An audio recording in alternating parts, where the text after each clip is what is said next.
Hello বন্ধুরা, তোমাদের সবাইকে আমার চ্যানেলে স্বাগত জানাচ্ছি।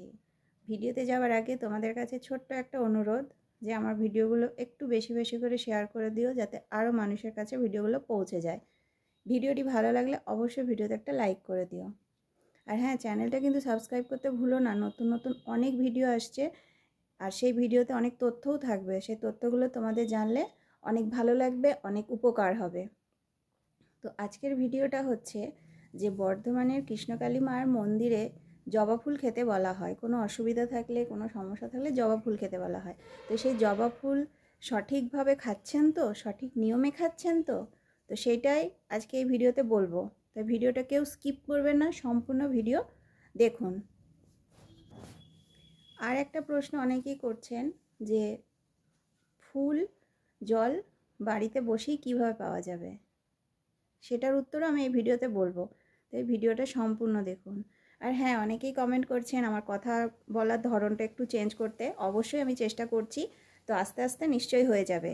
আপনারা এইভাবেই আমার পাশে থাকুন, আমাকে সাপোর্ট করুন, আমি অবশ্যই পারবো। তো আপনারা কমেন্ট অবশ্যই করবেন যে ঠিকঠাক কি এখনও কিছু ভুলভ্রান্তি হচ্ছে কি না। ভুলভ্রান্তি হলে অবশ্যই সেটা ধরিয়ে দেবেন। আর আপনারা তো আমার একটা পরিবার, তো ভুল হলে অবশ্যই বলবেন, আমি সেই ভুলটাকে ঠিক করে নেব।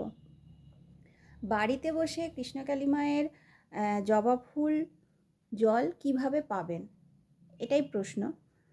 তো ধরুন আপনি মন্দিরে আসতে পারছেন না, হতেই পারে, কোনো অসুবিধা থাকতেই পারে। বাড়িতে বসে যে কোনো জবা ফুল, কোনো নির্দিষ্ট কালার যে লাল জবা চাই, সাদা জবা চাই, এরকম কোনো ব্যাপার নেই। মঙ্গলা মা খুব ভালোভাবেই বলে দিয়েছেন যে কোনো জবা ফুল, দুটো, একটা, মানে একটা কিংবা দুটো, সেটাও যেটা আপনার পছন্দ মতো, যে কোনো রঙের জবা ফুল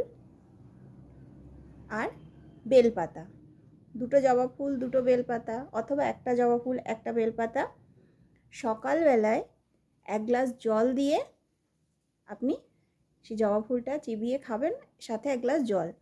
আর যদি জবা ফুলটা চিবিয়ে খেতে অসুবিধা থাকে, তখন জবা ফুলটার রস বের করে সেই রসটাও আপনি খেতে পারেন, তাতেও উপকার হবে।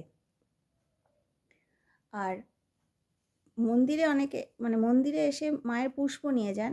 তো ধরুন কাউরির পায়ে ফোঁড়া হয়েছে, তো তখনও কিন্তু মঙ্গলা মা বলেন যে জবা ফুলটা বেটে পায়ে লাগাতে। কিন্তু ওই জবা ফুলটা যেটা মন্দির থেকে দেওয়া হয় পুষ্প, তো সেটা তো পায়ে লাগাতে খারাপ লাগে। তখন মঙ্গলা মা বলেন যে যে কোনো বাড়িতে জবা ফুল গাছ থাকবে, সেই জবা ফুল থেকেও সেই জবা ফুলটা বেটে তার রসটা ওই ক্ষতস্থানে লাগালে ঠিক হয়ে যাবে। তো আশা করছি আপনারা যে প্রশ্নটা করেছিলেন উত্তরটা আপনারা পেয়ে গেছেন। বাড়িতে বসে কিন্তু জবা ফুল আর জল পাওয়া যাবে। তো সেটা আপনারা ভিডিওটা সম্পূর্ণ দেখলে বুঝতে পারবেন। আর একটা কথা বলি, সঠিক নিয়ম বলতে ওই যে সকালবেলায় পরিষ্কার জামা কাপড় পরে ফ্রেশ হয়ে দুটো জবা ফুল দুটো বেলপাতা, একটা জবা ফুল একটা বেলপাতা, যেটা আপনার পছন্দ, আপনি প্রত্যেক দিন সকালবেলায় খেতে হবে। নিয়ম হচ্ছে এটাই যে প্রত্যেক দিন সকালবেলায় পরিষ্কার পরিচ্ছন্ন হয়ে এক গ্লাস জল দিয়ে ওই জবা ফুল বেলপাতা চিবিয়ে খেতে পারেন, অথবা সেটা রস বের করেও খেতে পারেন। আরও একটা খুব দরকারি কথা আপনাদেরকে জানিয়ে রাখি, কৃষ্ণকালী মা যে অলৌকিক ক্ষমতা ত্রিশূল মঙ্গলা মাকে দিয়েছেন, সেই ত্রিশূল কিন্তু একবার ছোঁয়াবেন, কেউ কিন্তু দুবার ছোঁয়াবেন না। মঙ্গলা মা বারবার বলেন যে ত্রিশূল একবার ছোঁয়ালেই কাজ হয়। যে একবার তখন তো তাড়াতাড়ি করে ছুঁয়ে দিয়েছে, আর একবার বলি মাকে ছুঁয়ে দিতে, সেটা করবেন না। একবার ত্রিশূল ছোঁয়ালেই কিন্তু কাজ হবে। এটা নয় যে যতবার ত্রিশূল ছোঁয়াবে তাহলে তত বেশি বেশি ভালো কাজ হবে, সেটা কিন্তু নয়। ত্রিশূল একবার ছোঁয়াবেন, কেউ ভুলেও কিন্তু দুবার ত্রিশূল ছোঁয়াবেন না, একবার ত্রিশূল ছোঁয়ালেই কাজ হবে।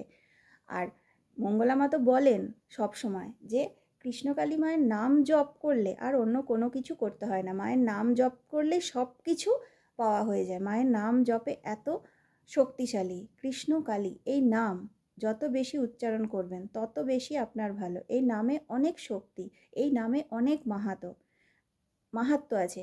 কৃষ্ণকালী এই নাম কিভাবে হয়েছে? প্রথমে মঙ্গলা মা যখন মানে কৃষ্ণকালী মা মঙ্গলা মায়ের কাছে এসেছিলেন, তখন মঙ্গলা মা ভেবেছিলেন মায়ের নাম রাখবেন সিদ্ধেশ্বরী মা।